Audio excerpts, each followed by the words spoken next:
English grammar तो आप सीख लेते हैं लेकिन आपको सेंटेंस बनाना नहीं आता। पता है क्यों? क्योंकि आपका वर्ड पावर कमजोर है। तो आज की इस वीडियो में हम रोजाना प्रयोग होने वाले कुछ ऐसे वर्ड्स को देखेंगे जो कि आपकी स्पोकन इंग्लिश को जो है एनहेंस कर देंगे, आपको इंग्लिश बोलने में मदद करेंगे। देखिए यहाँ पर हम एक भी ऐसा वर्ड नहीं देखेंगे जो कि आपकी लाइफ से ना जुड़ा हो, सभी उन्हीं वर्ड्स को देखेंगे जिनके द्वारा आप अपनी इंग्लिश को बेहतर कर सकते हैं। तो सबसे पहला हमारा वर्ड है फॉर श्योर। फॉर श्योर का जो हिंदी में मतलब होता है वो है पक्का या फिर निश्चित रूप से। मतलब जब आप किसी चीज को लेकर मतलब पूरी तरह से श्योर होते हैं या फिर पक्का आपको किसी चीज के बारे में पता होता है तो तब आप फॉर श्योर का इस्तेमाल करते हैं, है ना। देखिए कैसे, जैसे कि कोई नहीं जानता कि वह कहां गया है। कोई नहीं जानता कि वह कहां गया है, तो मतलब आपको किसी को भी पक्का ये नहीं पता है कि वो गया कहां पर है। तो आप इस सेंटेंस को बना सकते हैं, no one knows for sure where he has gone. किसी को पक्का नहीं पता कि वो कहां गया है। ठीक है, वैसे तो ये जो सेंटेंस है ना प्रेजेंट के परफेक्ट टेंस का है। हमें कैसे पता चला सर ये प्रेजेंट परफेक्ट टेंस का है? तो आपने इसमें एक चीज देखी, वेयर ही हैज गॉन, तो यहां पर जो हेल्पिंग वर्ब है वो है आपकी हैज, है ना। और हैज हैव का इस्तेमाल हम कहां पर करते हैं? प्रेजेंट परफेक्ट टेंस में करते हैं। और हैज हैव के बाद हमेशा वर्ब की थर्ड फॉर्म आती है, तो गो की थर्ड फॉर्म क्या होती है? गॉन। तो इस तरह से आप पता लगा सकते हैं कि सेंटेंस कौन से टेंस का है। नो वन नोज, कोई नहीं जानता, किसी को भी नहीं पता। फॉर श्योर, पक्की तरह से किसी को भी नहीं पता। वेयर ही हैज गॉन, कि वह कहां गया है। इस तरह से आप बनाओगे। नेक्स्ट है वह यह नहीं कर रहा है। ये तो पक्का है, मतलब वो इस काम को तो नहीं कर रहा है, ये तो पक्का है। कई बार बोलते हैं ना आपके दोस्त, मतलब यार मुझे लगता है ना वो ना ऐसा कर रहा होगा। आप बोलते नहीं नहीं मुझे ऐसा नहीं लगता, ये तो मुझे पक्का पता है कि वो ये नहीं कर रहा है, मतलब वो किसी और ही काम को कर रहा है। ठीक है, तो कैसे बोल सकते हैं? He is not doing this, वह यह नहीं कर रहा है। दैट्स फॉर श्योर, मतलब ये तो पक्का है कि वो इस काम को नहीं कर रहा है। तो ये जो सेंटेंस है नहीं कर रहा है, ये है आपके प्रेजेंट के कंटिन्यूअस का नेगेटिव सेंटेंस है। ठीक है, और ये तो पक्का है, ये तो सेंटेंस आपका फॉर श्योर से बन ही जाएगा। तो इस तरह से आप फॉर श्योर को समझ सकते हैं, पक्का या फिर निश्चित रूप से। चलिए नेक्स्ट देखते हैं। नेक्स्ट है हमारा एज इफ। एज इफ का जो मीनिंग है वो है जैसे कि, या फिर जैसे, या फिर मानो। कई बार आप बोलते हैं ना, मानो कि तुम वहां गए हो, जैसे कि तुम वहां गए हो। इस तरह के जो वर्ड्स होते हैं उनको बनाने के लिए हमें एज इफ का इस्तेमाल करना पड़ता है। जैसे कि ऐसा लग रहा है जैसे कि बारिश होने वाली है ना। ऐसा लग रहा है जैसे कि बारिश होने वाली है, मतलब आपको मतलब एनवायरनमेंट को देखकर, मौसम को देखकर ऐसा अंदाजा लग रहा है मानो बारिश होने वाली है। अब जरूरी नहीं जैसे कि ही हर बार लिखा है, किसी बार मानो भी लिखवा सकता है ना। तो आप बोल सकते हैं it looks as if it is about to rain. ऐसा लगता है कि बारिश होने वाली है। अच्छा, आप जानते हैं अबाउट टू का इस्तेमाल हम कहां पर करते हैं?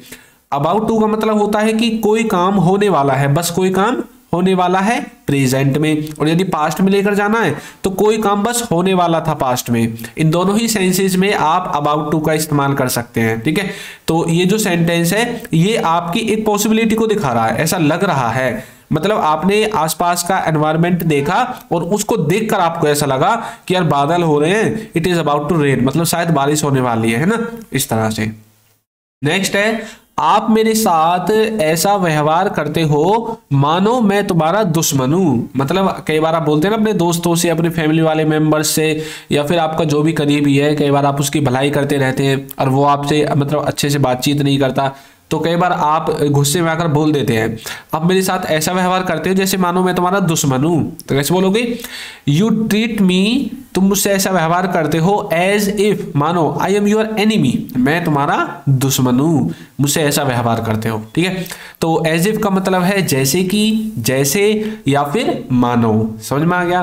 तो हमारा जो कोर्स है ना उसका लिंक आपको नीचे डिस्क्रिप्शन में मिल जाएगा। जिन भी बच्चों को हमारा कोर्स ज्वाइन करना है तो लिंक डिस्क्रिप्शन में है, जाकर आप ऐप को डाउनलोड कर लीजिए और उसमें आपको कोर्स मिलेगा। ठीक है, उस ऐप में आपको बेसिक से एडवांस लेवल तक पूरी इंग्लिश ग्रामर मिलेगी, क्लास नोट्स मिलेंगे, A to Z video lectures, और जो लोग बिगनर्स हैं ना, अभी स्टार्ट कर रहे हैं, उनके लिए भी उसमें कोर्स है। और यदि आप अपने इंग्लिश के कॉन्सेप्ट बिल्ड करना चाहते हैं तो उनके लिए भी कोर्स है, उसको भी आप कर सकते हैं, ठीक है। और लिंक डिस्क्रिप्शन में है। यदि आपको कोई इशू आता है तो इस व्हाट्सएप नंबर पर आप अपने इशू को लिख सकते हैं, आपकी पूरी हेल्प की जाएगी। ऐसा नहीं बिना बात के यूं ही मैसेज कर दिया, नहीं, आपको यदि कोई इशू सच में है तो आप पूछ सकते हैं, ठीक है। तो यदि आप हमारी ई बुक्स भी परचेज करना चाहते हैं तो इनका लिंक भी आपको नीचे डिस्क्रिप्शन बॉक्स में ही मिल जाएगा। चलिए नेक्स्ट देखते हैं। नेक्स्ट जो वर्ड है हमारा वो है अकॉर्डिंग टू। अकॉर्डिंग टू का मतलब होता है के अनुसार या फिर के हिसाब से, मतलब किसी चीज के अनुसार या फिर किसी चीज के हिसाब से। अब जैसे आप कई बार बोलते हैं ना, भाई मेरे हिसाब से ना तुम्हें इंग्लिश का कोर्स परचेज कर लेना चाहिए, है ना, मेरे हिसाब से तुम्हें कोचिंग ज्वाइन कर लेनी चाहिए, मतलब आपके हिसाब से आपको ऐसा लगता है कि किसी को कुछ कर लेना चाहिए, या फिर किसी को ऐसा लगता है कि उसके हिसाब से किसी को कुछ करना चाहिए। तो किसी चीज के हिसाब से या किसी चीज के अनुसार अकॉर्डिंग टू का इस्तेमाल होता है। जैसे कि मेरे अनुसार तुम आ सकते हो, मतलब भाई मैं तुमको मना नहीं कर रहा, मेरे अनुसार तो तुम आ सकते हो। अभी हो सकता है कि आपके जो दोस्त है ना वो आपके घर वालों को पसंद ही ना हो, है ना, तो आपके घर वालों देखते उनको मतलब अच्छा नहीं लगता, तो उस दोस्त को भी पता है कि तेरे घर वाले उसको पसंद नहीं करते, तो अब वो आपसे पूछ रहा है मैं आऊं या ना आऊं। आप बोल रहे हैं देख मेरे हिसाब से तो तुम आ सकते हो, बाकी घर वालों को तुम खुद देख लेना। कैसे बोल सकते हैं? अकॉर्डिंग टू मी, मेरे हिसाब से या मेरे अनुसार, यू कैन कम, तुम आ सकते हो। यू कैन कम मॉडल के द्वारा बना हुआ है, कोई किसी काम को कर सकता है प्रेजेंट में, है ना, एबिलिटी को दिखाने के लिए। तो according to me you can come, मेरे हिसाब से तो तुम आ सकते हो। नेक्स्ट है मेरे घर वालों के हिसाब से तुम ठीक हो। तो कैसे बोलेंगे इसको? अकॉर्डिंग टू माई फैमिली, मेरे घर वालों के हिसाब से, मेरे परिवार वालों के हिसाब से, यू आर गुड, तुम ठीक हो, मेरे घर वालों के हिसाब से तुम ठीक हो। तो इस तरह से आप अकॉर्डिंग टू का इस्तेमाल कर सकते हैं, के अनुसार या फिर किसी चीज के हिसाब से। नेक्स्ट है as far as. As far as का मतलब होता है जहां तक। अब कई बार आप बोलते हैं ना, भाई जहां तक मुझे पता है ना वो ऐसा नहीं कर सकता, जहां तक मुझे पता है, जहां तक उसे पता है। तो ये जहां तक है ना, इसके लिए आपको एज फार एज का ही इस्तेमाल करना पड़ेगा। जैसे कि जहां तक मुझे पता है तो आप बोल सकते हैं as far as I know, जहां तक मैं जानता हूं या फिर जहां तक मुझे पता है। नो का मतलब होता है जानना या फिर पता होना, ठीक है। जहां तक मैं देख सकता हूं, as far as I can see, as far as I can see, मतलब जहां तक मैं देख सकता हूं ना वहां तक तो भैया मैंने देख लिया, इससे आगे आप दूरबीन लगा के देख लो, इससे ज्यादा दूर मैं नहीं देख सकता, है ना, आई कांट सी। तो जहां तक मैं देख सकता हूं, as far as I can see. तो इस तरह से आप एज फार एज का इस्तेमाल कर सकते हैं। नेक्स्ट है ड्यू टू। ड्यू टू का मतलब होता है किसी की वजह से या फिर किसी काम के कारण या किसी के चलते। जैसा बोलते हैं ना, तुम्हारे चलते मेरे साथ ऐसा हुआ, उसकी वजह से मेरे साथ ऐसा हुआ, उसके कारण मेरे साथ ऐसा हुआ। तो की वजह से, किसी चीज के चलते या फिर किसी के कारण, इन तीनों का मतलब एक है इंग्लिश में ड्यू टू। कैसे बोलोगे? यह तुम्हारी वजह से हुआ, यानी कि यह तुम्हारे चलते हुआ या तुम्हारी वजह से हुआ। तो बोल सकते हैं this happened due to you, this happened due to you, यह तुम्हारी वजह से हुआ। इस तरह से वह काम के चलते जल्दी में था, तो बोल सकते हैं he was busy due to work, he was busy due to work, काम के चलते वो जल्दी में था या फिर काम करना था उसको इसलिए वो जल्दी में था। तो he was busy due to work, ठीक है। तो इस तरह से आप ड्यू टू का इस्तेमाल कर सकते हैं किसी चीज की वजह से या फिर किसी चीज के चलते। नेक्स्ट जो वर्ड है वो है हमारा क्लोज टू। क्लोज टू का मतलब होता है पास में या फिर किसी के नजदीक, किसी चीज के पास में या फिर किसी चीज के नजदीक। जैसे आप किसी दुकान के पास में होते हैं, मार्केट के पास में होते हैं, बस स्टैंड के पास में होते हैं, तो आप बोलते हैं ना मैं वहां पर हूं, तो आप क्लोज टू का इस्तेमाल करेंगे। कैसे बोलोगे? मैं तुम्हारे पास हूं, तो मैं बोल सकता हूं I am close to you, I am close to you, मैं तुम्हारे पास हूं। वह घर के पास है। तो बोल सकते हैं he is close to house, he is close to house, वह हमारे घर के पास है। भाई जाकर ले आओ, घर के पास खड़ा है, उसको बस दरवाजा नहीं मिल रहा। तो he is close to our house, है ना, गो मतलब वहां पर जाओ और उसको पकड़ के लेके आओ, खींच के लेके आओ, ठीक है। तो इस तरह से आप क्लोज टू का इस्तेमाल कर सकते हैं। नेक्स्ट है बिकॉज ऑफ। बिकॉज ऑफ का मतलब होता है किसी की वजह से, किसी चीज की वजह से। जैसे कि मैं तुम्हारी वजह से आया था, भाई मेरा आने का बिल्कुल भी मन नहीं था, लेकिन मैंने सोचा चलो उससे मिलाते हैं, इसलिए मैं तुम्हारी वजह से आया था, वरना मैं नहीं आता। तो बोल सकते हैं I had come because of you, I had come because of you, मैं तुम्हारी वजह से आया था। वह तुम्हारी वजह से चली गई, भाई तुम आ गए ना इसलिए चली गई, वरना जाती नहीं। तो बोल सकते हैं she went because of you, she went because of you, वो तुम्हारी वजह से चली गई, चला गया, जो भी आपको बोलना है आप अपने हिसाब से बोल सकते हैं, बिकॉज ऑफ की वजह से। नेक्स्ट है on behalf of. On behalf of का मतलब होता है की ओर से, किसी की ओर से। जैसे मान लीजिए निमंत्रण आता है कहीं से, आपके घर वाले नहीं जाते, आप खुद चले जाते हो अपने पापा की जगह पर, तो बोलते हैं ना मैं अपने पापा की जगह पर आया हूँ। भैया देख निमंत्रण तो एक आदमी का आया था, एक व्यक्ति की नौत आई थी, मैं उसकी जगह पे आया हूँ, बोलते हैं ना कई बार। तो किसी की ओर से, जैसे कि मैं अपने भाई की ओर से आया हूँ, तो मैं बोल सकता हूँ I have come on behalf of my brother, I have come on behalf of my brother, मैं अपने भाई की ओर से आया हूँ मीटिंग में। वह अपने पापा की ओर से है, भाई भगाओ मत उसको, है ना, वो अपने पापा की ओर से आया है। तो बोल सकते हैं he is on behalf of his father, he is on behalf of his father, वह अपने पापा की ओर से है, ठीक है, भगाओ मत। तो इस तरह से ऑन बिहाफ ऑफ का इस्तेमाल कर सकते हैं, किसी की ओर से। नेक्स्ट है as well as. As well as का मतलब होता है इसके साथ ही या फिर साथ साथ। जैसे कि वह स्कूल के साथ साथ कॉलेज जाती है, भैया कॉलेज भी जाती है स्कूल के साथ साथ, ऐसा नहीं है कि कॉलेज स्कूल जाती है। तो बोल सकते हैं she goes to college as well as, sorry she goes to school as well as college, यानी कि वो स्कूल के साथ साथ कॉलेज भी जाती है, ठीक है। मैं चाय के साथ साथ कॉफी भी पीता हूं, तो ऐसे लिख सकते हैं I drink tea as well as coffee, I drink tea as well as coffee, तो मैं चाय के साथ साथ कॉफी भी पीता हूं। इस तरह से एज वेल एज का इस्तेमाल करेंगे। नेक्स्ट है विदाउट। विदाउट का मतलब होता है कि बगैर, किसी चीज के बगैर या फिर किसी चीज के बिना।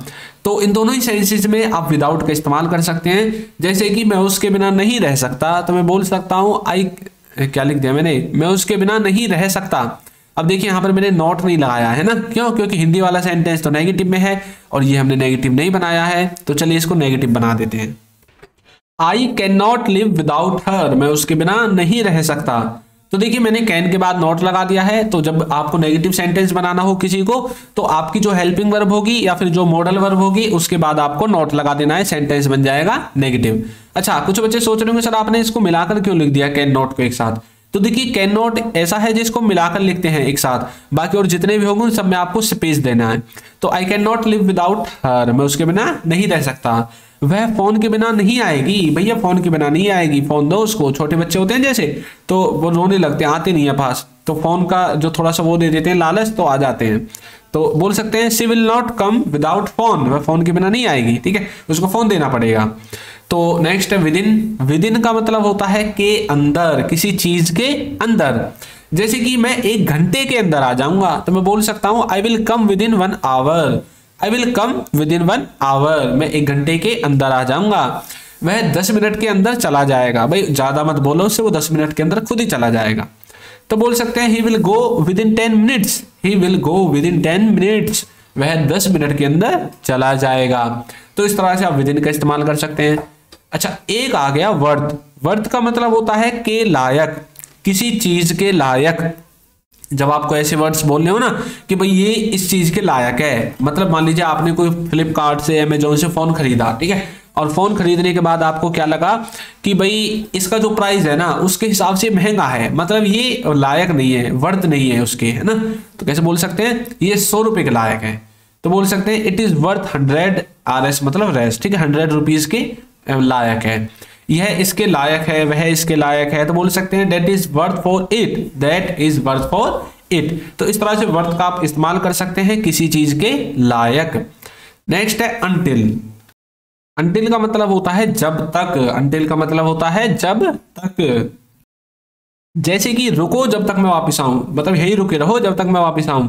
Wait until I come back, wait until I come back, रुके रहो जब तक मैं वापस आऊं, जब तक वो आएगा। तो बोल सकते हैं until he come, until he कम, जब तक वो आएगा।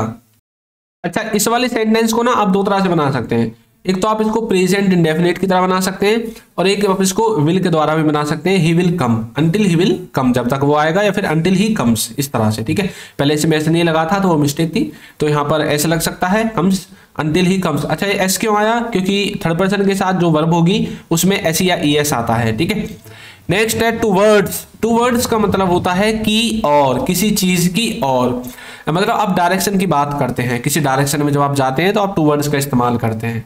जैसे कि वह बाजार की तरफ जा रहा था, तो बोल सकते हैं he was going towards market, he was going towards market, वह कहाँ जा रहा था? बाजार की तरफ जा रहा था। वो हमारी तरफ आ रहा है, तो बोल सकते हैं he is coming towards us, he is coming towards us, वो हमारी तरफ आ रहा है। तो इस तरह से टूवर्ड्स का आप इस्तेमाल कर सकते हैं किसी चीज की तरफ या किसी चीज की और, दोनों ही सेंसेज में। नेक्स्ट है टिल। टिल का मतलब होता है तक, जैसे कि कल तक, जब तक, कब तक, जैसे आप बोलते हैं ना, जैसे कि मैं कल तक इंतजार करूंगा, तो मैं बोल सकता हूं I will wait till tomorrow, I will wait till tomorrow, मैं कल तक इंतजार करूंगा। वह दोपहर तक देखेगा, तो बोल सकते हैं he will watch till Noon, he will watch till नून, वो दोपहर तक देखेगा। तो इस तरह से टिल का आप इस्तेमाल कर सकते हैं। नेक्स्ट है थ्रो। थ्रो का मतलब होता है के द्वारा, किसी चीज के द्वारा। जैसे कि मैं इसे छेद से देख सकता हूं, मतलब इस छेद के द्वारा, इस होल के द्वारा आसपास देख सकता हूं, मतलब आर पार देख सकता हूं। तो बोल सकता हूं आई can C through this hall, I can C through this hall, मैं खिड़की के द्वारा आया हूं। तो मैं बोल सकता हूं I have entered through the window, I have entered through the window, तो मैं किसके द्वारा देख सकता हूं? खिड़की के द्वारा देख सकता हूं। नेक्स्ट है हमारा सिंस। सिंस का मतलब होता है जब आप समय के बारे में बात करेंगे, किसी निश्चित समय के बारे में। से, इसका हिंदी मतलब होता है से। मैं 2 बजे से यहां हूं, तो मैं बोल सकता हूं I have been living here since 2 PM, मैं 2 बजे से खेल रहा हूं। तो मैं बोल सकता हूं I have been playing since 2 PM, मैं 2 बजे से खेल रहा हूं। तो इस तरह से आप सिंस का भी इस्तेमाल कर सकते हैं। तो चलिए नेक्स्ट देखते हैं। नेक्स्ट है हमारा रन आफ्टर। रन आफ्टर का मतलब होता है पीछे लगना या फिर किसी के पीछे भागना। अब जैसे कि आप किसी लड़की के पीछे लग जाते हैं, लड़की लड़कों के पीछे लग जाती हैं, तो उसको हम रन आफ्टर कहते हैं। या फिर किसी के पीछे भागना, जैसे कि जो पुलिस है वो चोर के पीछे भागती है, तो वहां पर भी आप रन आफ्टर का इस्तेमाल कर सकते हैं। देखिए कैसे, जैसे कि वो मेरे पीछे पीछे फिर रहा है या फिर भाग रहा है। पीछे लगना, फिरना, भागना, दौड़ना, सबके लिए आप रन आफ्टर का ही इस्तेमाल करेंगे। तो आपका ये जो सेंटेंस है वो प्रेजेंट के कंटिन्यूअस टेंस का है, तो बोल सकते हैं he is running after me, he is running after me, वो मेरे पीछे पीछे भाग रहा है या फिर रहा है। नेक्स्ट है पैसे के पीछे मत भागो, पैसा आपके पीछे भागेगा। तो बोल सकते हैं don't run after money, money will run after you, पैसे के पीछे मत भागो, पैसा खुद आपके पीछे भागेगा। तो इस तरह से आप रन आफ्टर का इस्तेमाल कर सकते हैं, किसी के पीछे भागना या फिर किसी के पीछे लगना। नेक्स्ट जो वर्ड है वो है हमारा एग्जॉस्टेड। एग्जॉस्टेड का मतलब होता है थका हुआ। जब आप पूरी तरह से थक जाते हैं, हार जाते हैं, आपकी बस की कुछ भी नहीं होता काम करना, चलना फिरना, तो तब आप एग्जॉस्टेड का इस्तेमाल करते हैं। जैसे कि वहां से लौटने के बाद में थक गया, तो आप बोल सकते हैं I got exhausted after returning from there, I got exhausted after returning from there, मैं वहां से आने के बाद थक गया, मैं उसके बहानों से थक गया, मैं उसके बहानों से थक गया। तो मैं बोल सकता हूं I have been exhausted of his excuses, मैं उसके बहानों से थक गया हूं। ठीक है, तो इस तरह से एग्जॉस्टेड का आप इस्तेमाल कर सकते हैं। नेक्स्ट है एबिलिटी। एबिलिटी का मतलब होता है क्षमता या फिर योग्यता। जब आप किसी की क्षमता के बारे में बात करते हैं, किसी की योग्यता के बारे में बात करते हैं, तो तब आपको एबिलिटी का इस्तेमाल करना पड़ता है। देखिए एग्जांपल्स, उसने हिंदी बोलने की क्षमता हासिल कर ली है, मतलब वो हिंदी बोल सकता है। तो बोल सकते हैं he has acquired the ability to speak Hindi. He has acquired the ability to speak Hindi. उसने हिंदी बोलने की क्षमता हासिल कर ली है।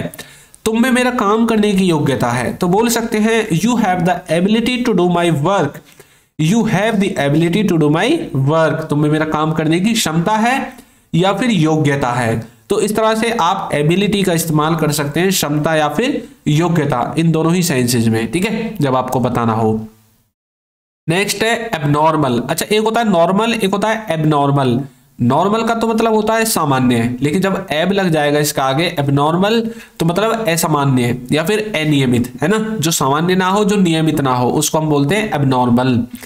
फरवरी महीने में गर्म मौसम होना असामान्य है। तो बोल सकते हैं the warm weather in February is abnormal. फरवरी के महीने में गर्म मौसम होना तो असामान्य है, क्योंकि फरवरी तो भैया ठंड का महीना होता है ना। इस तरह से अनियमित मौसम होने के कारण हम अपने दिन की योजना नहीं बना सकते, मतलब हमें दिन में जो भी काम करना था उसको हम प्लान नहीं कर सके। क्यों? क्योंकि मौसम खराब था, मौसम सही नहीं था। तो बोल सकते हैं we could not plan our day due to abnormal weather. We couldn't plan our day due to abnormal weather. तो मौसम खराब होने के कारण हम अपने दिन की जो है योजना, जो प्लान है, उसको नहीं बना सके। इस तरह से आप एबनॉर्मल का इस्तेमाल कर सकते हैं। नेक्स्ट है डिनाय। डिनाय का मतलब होता है किसी चीज का मना करना या फिर किसी चीज का इनकार करना। जैसे कि राहुल ने नेहा के बारे में कुछ भी बताने से इनकार कर दिया। तो बोल सकते हैं Rahul denied revealing anything about Neha. Revealing का मतलब होता है किसी के बारे में, किसी चीज की भेद को खोल देना, किसी के बारे में कुछ बता देना, रिवील कर देना। तो राहुल डिनाइड, राहुल ने मना कर दिया, रिवीलिंग खोलने में, बताने में, एनीथिंग अबाउट नेहा, नेहा के बारे में कुछ भी बताने को राहुल ने क्या कर दिया, इनकार कर दिया। नेताजी तुरंत सभी आरोपों का खंडन कर दिया। नेताजी ने जितने भी आरोप उस पर लगाए गए थे सबका खंडन कर दिया, है ना, डिनाई कर दिया। तो बोल सकते हैं Netaji immediately denied all the allegations. Allegation का मतलब होता है आरोप लगाना, किसी पर आरोप लगा देते हैं ना, तो उसको हम एलिगेशन बोलते हैं, ठीक है। तो हमारा जो कोर्स है वो आपको लिंक डिस्क्रिप्शन में मिलेगा, वहां से जाकर आप उसको ज्वाइन कर सकते हैं। तो आपको हमारी ये वीडियो कैसी लगी है जरूर बताइएगा, और यदि अभी तक आपने हमारे चैनल को सब्सक्राइब नहीं किया है तो कर दीजिए, वीडियो को लाइक कर दीजिए और एक अच्छा सा कमेंट करना बिल्कुल ना भूलें। Thank you.